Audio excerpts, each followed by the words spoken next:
और हमारे यहाँ भारतीय कल्चर में जो दाम्पत्य जीवन है, गृहस्थ धर्म है, वो इतना अनिवार्य है, बहुत ज़्यादा।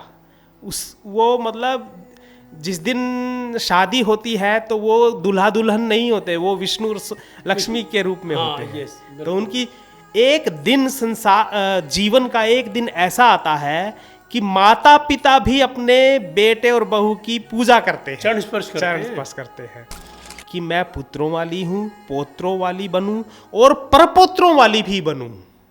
कितनी बड़ी ये बात ये बोलती है कि हमारी जो ज्वाइंट फैमिली है वो रहे।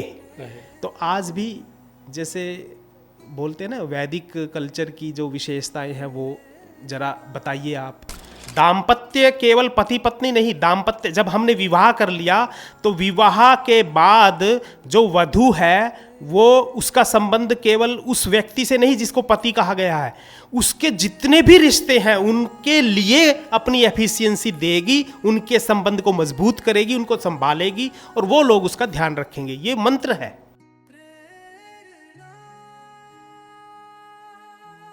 नमस्कार, प्रेरणा वाणी केंद्र से मैं जय भगवान सिंगला और इस पॉडकास्ट में हमारे साथ हैं पराशर जी। पराशर जी, आपको नमस्कार, प्रणाम, आपका स्वागत है। बहुत बहुत धन्यवाद। पराशर जी, आपने हमारे दर्शकों को ऋषियों के बारे में बहुत ज्ञान दिया जी, और बहुत रुचि कर रहा, सबने तारीफ की जी। अब हमारे दर्शक चाहते हैं कि जो ऋषि का है जी जी जी उसके बारे में अभी तक कोई चर्चा नहीं हुई। हाँ जी, तो उसके बारे में प्लीज आप बताइए। जी जी जी बिल्कुल। मतलब ये तो अर्धद्विदलम भवति, मतलब आधा जो हिस्सा है, जैसे पुरुष हैं तो उसका आधा हिस्सा सदा से स्त्री का रहा है और उसको ऋषियों ने या हमारी कल्चर ने कहें उसको पूरा सम्मान दिया है, छूट दी है। मतलब ऐसा नहीं है कि केवल पुरुष वर्ग ही वो सब कुछ था। जहाँ स्त्री का अधिकार है उस अधिकार के रखाव के लिए पूरा मौका दिया है, मतलब अवसर जिसको कहें वो मिला है उसको जी।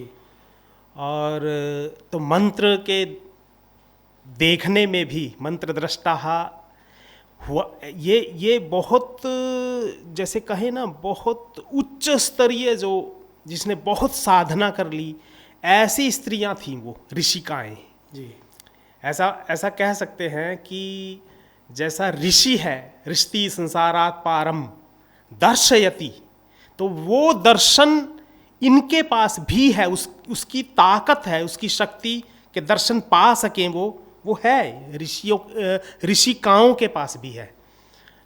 तो वो एक अलग बात है कि उनके नाम उनकी अपेक्षा बहुत कम दिखाई देते हैं। उनमें अपाला है, घोषा है, वागंभ्री है, ऐसे विश्वारा है, ऐसे कुछ ऐसे नाम हैं जो एकदम याद आते हैं ऋग्वेद में। उन मंत्रों को जैसे 10वें मंडल में बहुत हैं, विश्वारा की हैं और घोषा की हैं बातें। उनमें जब वो मंत्र को मतलब देख रही हैं, पढ़ रही हैं या उस मंत्र को इम्प्लीमेंट जिसको कहें कर रही हैं, तो उस समय जिस देव की स्तुति है वो देवता भी अलग अलग हैं। कभी अग्नि को बोल रही हैं, कभी इंद्र को बोल रही हैं, कभी ये जो दो देवताओं के जो दो वैद्य होते हैं, अश्विनी कुमारों को बोलकर स्तुति कर रही हैं। घोषा तो ये है कि एक बार उसको कुष्ठ रोग हो गया, अच्छा, जिसको आज की भाषा में कोढ़ बोलते हैं हम। वो कोढ़ चमड़ी में से और अंदर हड्डी तक चला जाता है, इसलिए उसको बिल्कुल अछूत समझा जाता है। पहले तो बहुत दयनीय अवस्था थी, उसको गांव से भी बाहर रख देते थे। तो वो इतना गहरा रोग मंत्रों के जरिए से जिसने ठीक किया वो घोषा है। क्या बात है जी। अश्विनी कुमारों की स्तुति की और उस मंत्र का अर्थ है, क्योंकि मंत्र तो यहाँ सार्वजनिक रूप से मंत्रों को बोला नहीं जाता, तो उसका अर्थ और उसका जो सिद्धांत है वही हमें लेना चाहिए। उसका मतलब ये है कि घोषा बोल रही है अश्विनी कुमारों को कि आप जैसे देवताओं के वैद्य हैं, आप मेरा भी रोग दूर कीजिए। क्या बात है। और चूंकि ये दोनों विश्वारा के और घोषा के साथ घटी थी घटना कि जब वो कुंवारी थी तो उनको कुष्ठ हो गया, तो माता पिता ऐसा सोचने लगे कि इनके साथ शादी कौन करेगा। और हमारे यहाँ भारतीय कल्चर में जो दाम्पत्य जीवन है, गृहस्थ धर्म है, वो इतना अनिवार्य है, बहुत ज़्यादा। वो मतलब जिस दिन शादी होती है तो वो दूल्हा दुल्हन नहीं होते, वो विष्णु और लक्ष्मी के रूप में होते हैं। यस, बिल्कुल। तो उनकी एक दिन संसार जीवन का एक दिन ऐसा आता है कि माता पिता भी अपने बेटे और बहू की पूजा करते हैं, चरण स्पर्श करते हैं। तो इसलिए उसकी राह देखते हैं, मतलब माता पिता के मेरी बेटी कब दुल्हन बनेगी और फिर दूसरे घर जाकर और प्रकृति और सृष्टि का विस्तार करने में सहायभूत होगी। ऐसा सोचता था तो डर लगता था कि कौन करेगा शादी। तो फिर इस डर को दूर करने के लिए इतनी साधना करती है घोषा कि अश्विनी कुमार प्रसन्न होते हैं और कहते हैं इंद्र और सूर्य की और अग्नि, इन 3 देवताओं की संग रहकर अश्विनी कुमार ने उसके कुष्ठ रोग को दूर किया। और उसको कुष्ठ रोग ना हो ऐसी बहुत सी बातें बताई कि आपको ये खाना चाहिए, ये पीना चाहिए, इससे कुष्ठ रोग नहीं होगा, और यदि हुआ तो ये चला जाएगा। मतलब एक औषधि के रूप में ये अश्विनी कुमार तो है ही। हाँ जी, औषधि के लिए, हाँ, औषधि देने वाले देवताओं के वैद्य हैं।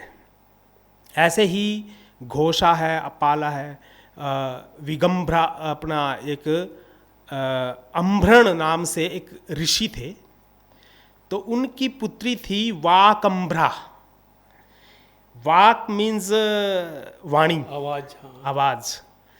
तो वेदों में ये कहा है कि जो वाक शक्ति है वो इतनी महत्वपूर्ण है कि वो सृष्टि जब बनती है तो उसमें उसके सृष्टि के बनते हुए कहीं ना कहीं अंदर से वाक शक्ति का पुशअप होता है। वो सृष्टि को बनाने में जितने भी उपादान लगते होंगे उसमें वाक सबसे महत्वपूर्ण है। इसलिए एक मंत्र आता है जिसका अर्थ है कि मैं देखता हूँ, मैं अन्न खाता हूँ, मैं श्वास लेता हूँ और मैं चलता हूँ। हाँ, आंखें खोलना, मैं देखता हूँ, इसमें भी वाक का बहुत रोल है। ये शोध का विषय हो सकता है, आज तक पता नहीं मुझे आजकल की साइंस क्या बोलती है। हमारी दृष्टि में जिसकी आवाज़ अच्छी होगी तो उसकी दृष्टि अच्छी हो सकती है, और यदि दृष्टि जितनी अच्छी नहीं है तो वो वाक के जरिए से, या तो अंदर से कुछ ना कुछ संबंध होगा, वो मुझे ज्ञात नहीं है। शरीर तो एक ही है। हाँ जी, हाँ, आपस में कुछ ना कुछ तो होगा। पर मेरा कहना इतना है कि तस्मात् शास्त्र प्रमाणम थे, जो वेद ने लिख दिया तो वो मतलब फोकट नहीं है, वो उसके पीछे कुछ ना कुछ तो ठोस प्रमाण भी है और कारण भी है। मैं अन्न खाता हूं तो उसमें भी वाक शक्ति का महत्वपूर्ण रोल होता है। मैं चलता हूं, मैं देखता हूं, मैं अन्न खाता हूं, और अन्न खाना, देखना, चलना, और क्या था, श्वास लेना। मेरा श्वासोश्वास, मेरा जो रेचक है, कुंभक है, और विसर्जन जब मैं छोड़ता हूँ सांस, इन तीनों में मेरी वाकेंद्रिय सक्रिय होती है, और उसकी जो सक्रियता है वो बनी रहे, इसकी प्रार्थना घोषा ने की थी। तो घोषा ने नहीं, या इसने वागंभरी ने की थी। हाँ जी। तो ये घोषा है, अपाला है। घोषा की जब कुष्ठ रोग दूर हो गया तो उसकी शादी हो गई। तो शादी के बाद वो एक प्रार्थना करती है। डॉक्टर साहब, मैं एक बात बताऊं आपको, मैं ग्रेजुएशन में था, मेरा फर्स्ट ईयर ही था, मेरा एक मित्र हैं, आजकल तो वो कैथल RKSD कॉलेज में इंग्लिश के प्रोफेसर हैं। तो वो बीच में बहुत सक्रिय मार्क्सिस्ट रहे हैं, अच्छा। आज भी हैं, वो विचारधारा तो बदला नहीं करती। तो उनके पिताजी शास्त्री टीचर थे। अच्छा। तो उनके ब्रदर की, पता नहीं उनके सिस्टर ब्रदर की शायद, हाँ, वो शादी थी। तो उस जब वो शादी का कार्ड उसने थमाया मुझे, तो मैंने खोल कर देखा तो ऊपर ऋग्वेद का वो मंत्र था, जो मंत्र इसने घोषा ने 10वें मंडल में, और 41वां जो 5वें सूक्त का 41वां मंत्र मुझे आज भी मतलब याद है, कि उसमें ये स्तुति है कि अब मेरा कुष्ठ रोग दूर हो गया और हम कल को दाम्पत्य जीवन ले रहे हैं, आप आओ, हमें आशीर्वाद दो। और जैसे हमारे माता पिता और हमारी परंपरा है कि उनको 10-10 पुत्र होने का आशीर्वाद आप देते हैं, मुझे भी 10 पुत्र होने का आशीर्वाद दो। और आशीर्वाद मिलता है उसके त्वम इंद्राः अथक अनक, ऐसा करके एक मंत्र है, पूरा नहीं पढ़ते हम। तो उसमें ये कहा है कि तेरे 10 पुत्र स्वस्थ रूप से रहें, तू उनको संभाल, वो तुझे संभालेंगे, 11वां जो होगा वो तेरा पति होगा। अच्छा। इट मीन्स जो व्याख्या की है बाद में ब्राह्मण ग्रंथों और निरुक्तकार ने, और फिर इस मंत्र के बाद, इस मंत्र को तो लेकर बहुत सी व्याख्याएं लोगों ने अपने प्रवचनों में की हैं। उन्होंने कहा है कि ये मंत्र ये बताता है कि हमारा जो गृहस्थ है उसमें मुख्य रोल जो है वो नारी का होता है, महिला का होता है। और वो महिला केवल पत्नी नहीं होती, केवल माँ नहीं होती, बल्कि वो पूरे के पूरे परिवार को संभालने वाले पुरंधरी होती है। परिवार की धुरी होती है। धुरी होती है। तो वो जो पुरंधरी शब्द है, मतलब पुरंधरी शब्द तो बहुत बड़ा है, पुर को भी संभालने वाली है, पर वो परिवार को संभालती है। तो वो किस तरीके से कि उसमें जितने मर्द हैं, पुत्र भी मर्द है, पुरुष है, और पति भी पुरुष है, पति के साथ वो आई है। अब जबकि वो पुत्र वाली हो गई, तो प्रेफरेंस जब तक वो पुत्र बड़े नहीं होते पुत्रों को देगी, पति को नहीं। ये जो प्राथमिकता है अपने पूरी सुविधा देने की, अपना समय देने की, अपनी एफिशिएंसी देने की, वो पुत्रों की। तो इस बात से ये बात वो प्रवचनकार और वो कहा करते हैं कि हम सब जानवरों से, पक्षियों से इस लिए भिन्न हैं कि हम एक परिवार बनाकर रहते हैं। और इस मंत्र में आगे चलकर अगली लाइन ये है कि मैं पुत्रों वाली हूँ, पोत्रों वाली बनूँ और परपोत्रों वाली भी बनूँ। कितनी बड़ी ये बात ये बोलती है कि हमारी जो ज्वाइंट फैमिली है वो रहे। तो आज भी जैसे बोलते हैं ना, वैदिक कल्चर की जो विशेषताएं हैं वो ज़रा बताइए आप। तो फिर हम बोलते हैं कि भाई वैदिक कल्चर में आत्मा अमर रहती है, 4 आश्रम हैं, पर उसमें एक बात ये भी है कि वो ज्वाइंट फैमिली वाला है। क्या ये भी है उसमें? ये भी है। वैदिक कल्चर को यदि देखना होगा और उसमें से ज्वाइंट फैमिली वाला कॉन्सेप्ट निकाल दिया तो हम वैदिक कल्चर को नहीं जी रहे, ऐसा माना जाएगा। तो जो मतलब मेन जो महत्वपूर्ण हिस्सा है वो संयुक्त परिवार वैदिक कल्चर का बहुत महत्वपूर्ण हिस्सा रहा है, और वो होना चाहिए।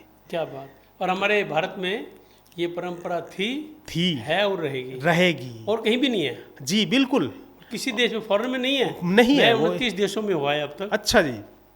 अब ये एशिया सब कॉन्टिनेंट को छोड़ दो, कहीं भी ये परंपरा नहीं है। जी, कहीं भी नहीं है जी। और बिल्कुल ये मतलब थोड़ा सा दुर्भाग्य हो गया कि अब ये थोड़ी एकल फैमिली की इधर भी घुस गई है बातें। वो उसके अलग अलग कारण हैं वैसे तो, पर फिर भी मन हमारा वहाँ रहना ही चाहिए कि हमें जब भी मौका मिले हम परिवार में वापस लौट कर आएँ और जॉइंट फैमिली का जो अनुभव है वो ग्रहण करें। तो ये घोषा से, वागंबरी से, विश्वारा से, ये जितनी हमारी ऋषिकाएँ हैं, इनका, इन मंत्रों का बहुत योगदान रहा है सर। आज आपने जो ये जॉइंट फैमिली वाली बात बताई ना, संयुक्त परिवार, जी। ये तो बहुत बड़ी बात है और हमारे शास्त्रों में वर्णन है, किसी को पता ही नहीं, हाँ जी, किसी को इस बात का ज्ञान ही नहीं कि हमारे शास्त्र भी ये सलाह देते हैं, बिल्कुल। परामर्श देते हैं कि जॉइंट फैमिली ही होनी चाहिए। बिल्कुल। दाम्पत्य केवल पति पत्नी नहीं, दाम्पत्य जब हमने विवाह कर लिया तो विवाह के बाद जो वधू है वो, उसका संबंध केवल उस व्यक्ति से नहीं जिसको पति कहा गया है, उसके जितने भी रिश्ते हैं उनके लिए अपनी एफिशिएंसी देगी, उनके संबंध को मजबूत करेगी, उनको संभालेगी और वो लोग उसका ध्यान रखेंगे। ये मंत्र है, तभी उसको आदर्श गृहिणी के रूप में आदर्श गृहिणी माना जाता है। जी जी जी पराशर जी, आपने सचमुच, आप ज्ञान का भंडार हैं। जी जी। सच्ची मैं आपको प्रणाम करता हूँ, नम्र करता हूँ। नमस्कार नमस्कार। और आपने जो जानकारी दी वो बहुत रोचक रही। धन्यवाद। दर्शकों, ये हैं हमारे पराशर जी, जो हमारे साथ निरंतर जुड़े रहते हैं और आगे भी जुड़े रहेंगे। धन्यवाद पराशर जी।